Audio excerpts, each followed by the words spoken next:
નમસ્કાર વિદ્યાર્થી મિત્રો, આજે આપણે ધોરણ 7ની અંદર વિષય સામાજિક વિજ્ઞાનની અંદર ચેપ્ટર 18 બજાર વિશે સમજીશું। બજાર વિશે આપણે બધા માહિતગાર છીએ કે બજાર કોને કહેવાય કે જ્યાંથી આપણે ઘણી બધી વસ્તુઓ ખરીદતા હોઈએ છીએ। તો તમે પેન, નોટબુક, પુસ્તકોની ખરીદી કરવા માટે દુકાને જતા હશો। તમારા ઘર માટે પણ ચીજ વસ્તુની ખરીદી કરવામાં આવતી હશે। તમને થતું હશે કે આ બધી ચીજ વસ્તુઓ કોણ બનાવતું હશે। સાચીમાં આપણે વિચારીએ કે આ બધી વસ્તુ આવતી ક્યાંથી હશે, કેવી રીતે બનતી હશે, કઈ રીતે આ વસ્તુઓ દુકાનો સુધી પહોંચતી હશે, જે વસ્તુ આવે છે દુકાનની એ કેવી રીતે પહોંચે છે, આ ચીજ વસ્તુ ખરીદનાર કોણ હશે, આ ચીજ વસ્તુ વેચનાર કોણ હશે। ચાલો મિત્રો, આજે આપણે આ અંગે અભ્યાસ કરીએ। આ બધા જે સવાલ છે, જે પ્રશ્નો છે, એના વિશે આપણે માહિતી મેળવીએ। સૌપ્રથમ સમજીએ બજારનો અર્થ। બજાર કોને કહેવાય? તો ચીજ વસ્તુનું વેચાણ કરતી દુકાનો જ્યાં હોય તે સ્થળ એટલે બજાર। ટૂંકમાં સમજીએ કે જ્યાં આગળ ચીજ વસ્તુઓનું વેચાણ કરવામાં આવતું હોય, જે વસ્તુનું આપલે થતી હોય તેને શું કહેવામાં આવે છે? બજાર કહેવામાં આવે છે। બજાર એટલે જ્યાં ખરીદનાર અને વેચનાર ભેગા થતા હોય એવું સ્થળ। એટલે ત્યાં આગળ માત્ર વેચનાર નહીં પરંતુ ખરીદનાર પણ હોય અને વેચનાર પણ બંને હોય, તો તે જગ્યાને આપણે બજાર કહીએ છીએ। બજારમાં અનેક ચીજ વસ્તુ વેચાતી હોય છે, જેમ કે શાકભાજી, ફળ, સાબુ, દંતમંજન, મસાલા, બ્રેડ, બિસ્કિટ, અનાજ, દાળ, ચોખા, કપડાં, પુસ્તકો, નોટબુક, પેન, પેન્સિલ, બૂટ, મોજા, mobile phone, cycle, TV, fridge વગેરે। એટલે તમામ વસ્તુઓ જ્યાં વેચવામાં આવતી હોય, તો યાદી બનાવીએ તો કેટલી લાંબી થાય, યાદી તૈયાર થાય। આવી અનેક ચીજ વસ્તુઓ આપણે બજારમાં જઈને ખરીદીએ છીએ। બજારના પ્રકાર। આપણે રોજબરોજની ચીજ વસ્તુ ખરીદી અલગ અલગ બજારમાંથી કરીએ છીએ, જેમ કે આપણી આસપાસની મહોલ્લા બજાર, સાપ્તાહિક બજાર કે ગુજરી બજાર, મોટા મોટા શોપિંગ કોમ્પ્લેક્સ અને શોપિંગ મોલ, નિયંત્રિત બજાર અને ઓનલાઈન બજાર, આ તમામ બજારના શું છે? પ્રકાર છે। સૌપ્રથમ સમજીએ મહોલ્લા બજાર કોને કહેવાય કે મહોલ્લા બજાર એટલે શું?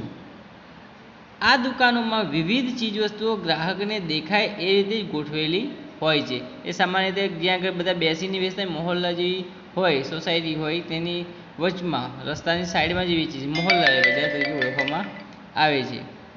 આપણે આપણા રોજિંદા ઉપયોગની વસ્તુઓ આપણી આસપાસની દુકાનોમાંથી ખરીદીએ છીએ, કે આપણી મહોલ્લો હોય, સોસાયટી હોય, ગમે ત્યાં તેની બહારની બાજુ દુકાનો હોય છે, જેથી આપણે શું કરતા હોઈએ છીએ? વસ્તુઓ ખરીદતા હોઈએ છીએ। તો તેને શું કહેવામાં આવે છે? મહોલ્લા બજાર કહેવામાં આવશે। એટલે કે જેમ કે ડેરીમાંથી દૂધ, દહીં લાવીએ, છાશ, કરિયાણાની દુકાનેથી તેલ મસાલા અને ગૃહ વપરાશની ચીજ વસ્તુઓ, સ્ટેશનરીની દુકાનેથી પેન, પેન્સિલ, નોટબુક, પુસ્તકો વગેરે અને દવાની દુકાનેથી દવાઓની ખરીદી કરીએ છીએ। એટલે કે ઘણી વખત આપણે જે મહોલ્લો હોય કે સોસાયટીની બહારની બાજુ ડેરી હોય છે નાની, ડેરીમાંથી આપણે દૂધ ખરીદીએ છીએ, દહીં ખરીદીએ છીએ, છાશ ખરીદીએ છીએ।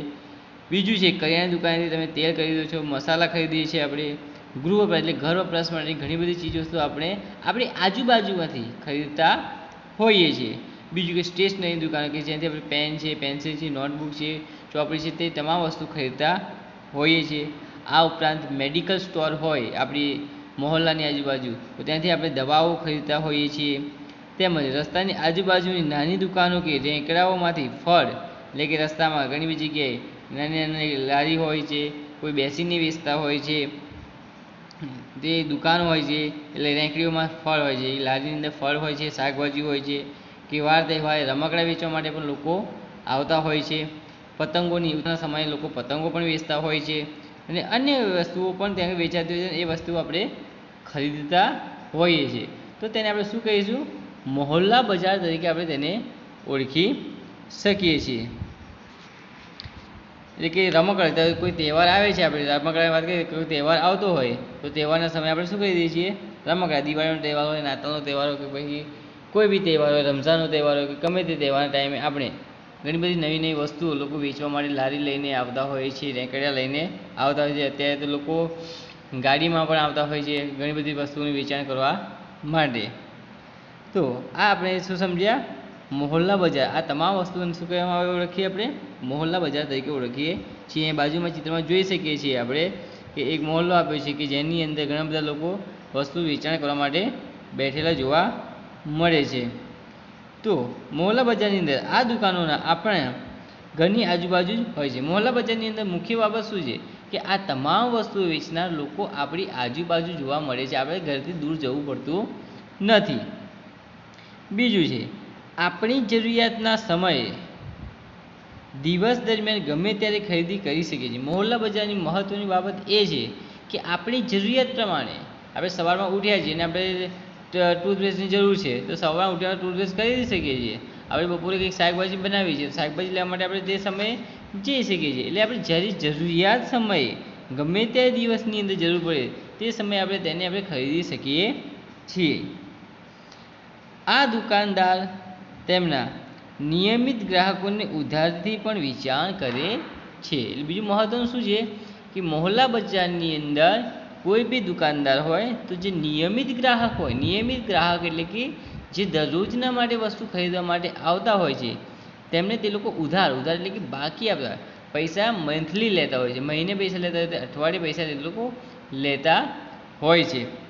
એટલે કે દુકાનદાર પોતાના નિયમિત ગ્રાહકને ઉધાર પણ આપે છે। મોહલ્લા ગ્રાહકની આ ખાસિયત છે।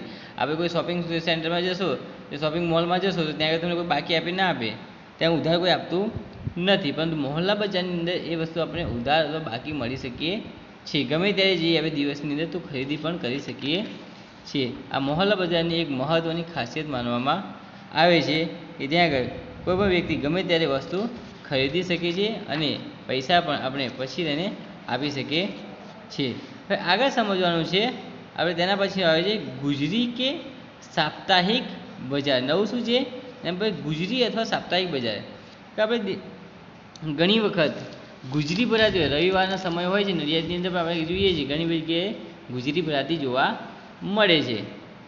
તો સાપ્તાહિક બજાર કોઈ એક નિશ્ચિત દિવસે જ ભરાતી હોય છે। સાપ્તાહિક બજાર એટલે કે સપ્તાહમાં કોઈ એક ચોક્કસ દિવસે તે ભરાતું જોવા મળે છે। મોહલ્લા બજારની અંદર આપણે સમજ્યા કે મોહલ્લા બજાર એટલે કે દરરોજના માટે ત્યાં વસ્તુની ખરીદી કરી શકવાની છે। જે સાપ્તાહિક બજાર કે ગુજરીની અંદર કોઈ એક ચોક્કસ દિવસે જ એક નિશ્ચિત દિવસે જ બજાર ભરાતું જોવા મળે છે, એટલે કે એને સાપ્તાહિક બજાર કહે છે।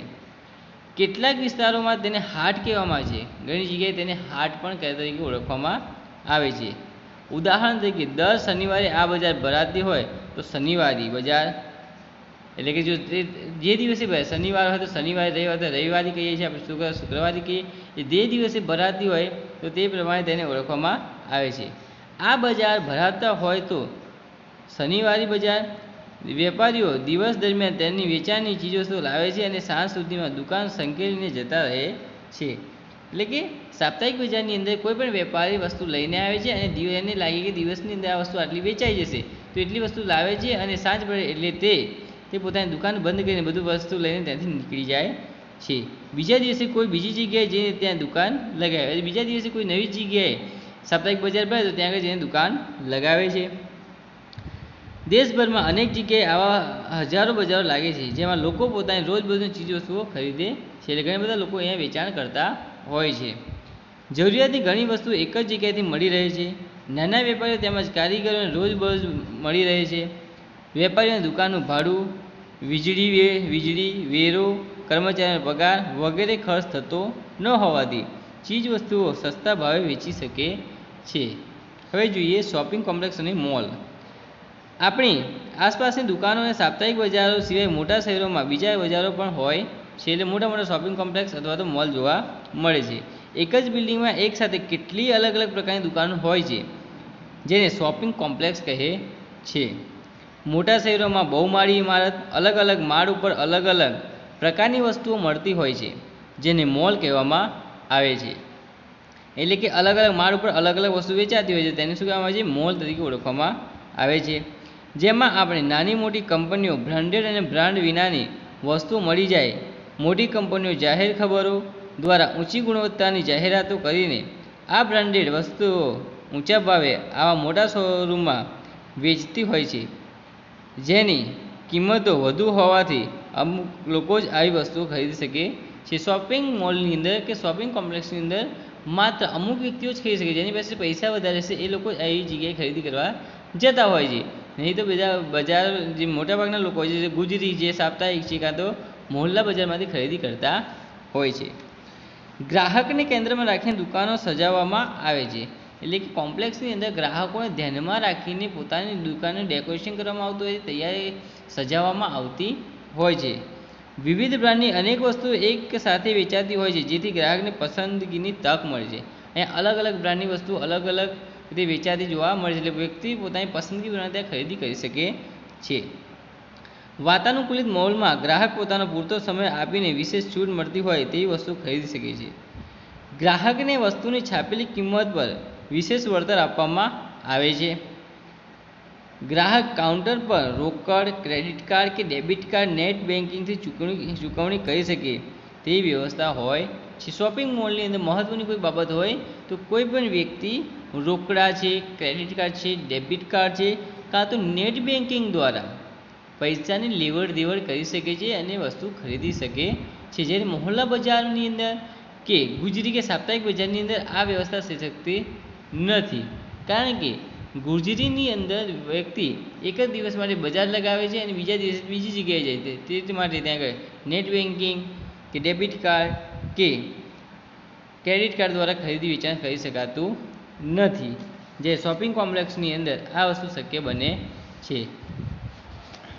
આ ઉપરાંત જોઈએ તો શોપિંગ કોમ્પ્લેક્સની અંદર મોટે ભાગે જે વ્યક્તિ પાસે પૈસા સારા હોય છે, જે વ્યક્તિને બ્રાન્ડેડ ખરીદવાની હેબિટ હોય છે, તે વ્યક્તિઓ જ કોમ્પ્લેક્સની અંદર ખરીદી કરી શકતા હોય છે। બાકી કે મિડલ ક્લાસ છે, ગામડાના લોકો છે, તે વ્યક્તિઓ શોપિંગ કોમ્પ્લેક્સ કે મોલની અંદર મોટે ભાગે ખરીદી કરવા જતા નથી। હવે આગળ આપણે સમજીશું નિયંત્રિત બજાર વિશે, એટલે કે માર્કેટ યાર્ડ વિશે સમજીએ, કે જેને એપીએમસી તરીકે ઓળખવામાં આવે છે। કૃષિની સફળતામાં સારું ઉત્પાદન મેળવવામાં ઉપરાંત સારી બજાર વ્યવસ્થા હોવી પણ એટલી જ જરૂરી છે। એટલે કૃષિની સફળતામાં સારું ઉત્પાદન મેળવવામાં ઉપરાંત સારી બજાર વ્યવસ્થા, એટલે ઉત્પાદન સારું થાય ખેતીની અંદર, પરંતુ તે માલનું વેચાણ કરવા માટે પણ બજાર પણ વ્યવસ્થિત હોવા જોઈએ, સારા હોવા જોઈએ।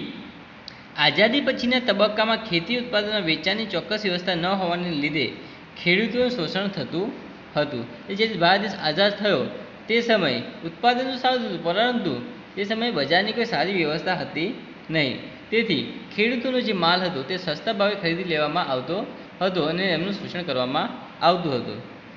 તે રોકવા માટે સરકારે નિયંત્રિત બજાર, એટલે કે માર્કેટ યાર્ડ ખેતીવાડી ઉત્પાદન બજાર સમિતિની રચના કરી। ખેડૂત પાક વેચાણમાં ગેરરીતિના ભોગ ન બને અને તેમના ખેત વ્યાજબી ભાવ ઉપજે અને એ રીતે તેઓ આર્થિક સમૃદ્ધ બને તે માટે ગુજરાતના વિવિધ તાલુકા મથકે ખેતીવાડી ઉત્પાદન બજાર સમિતિની સ્થાપના કરવામાં આવેલ છે।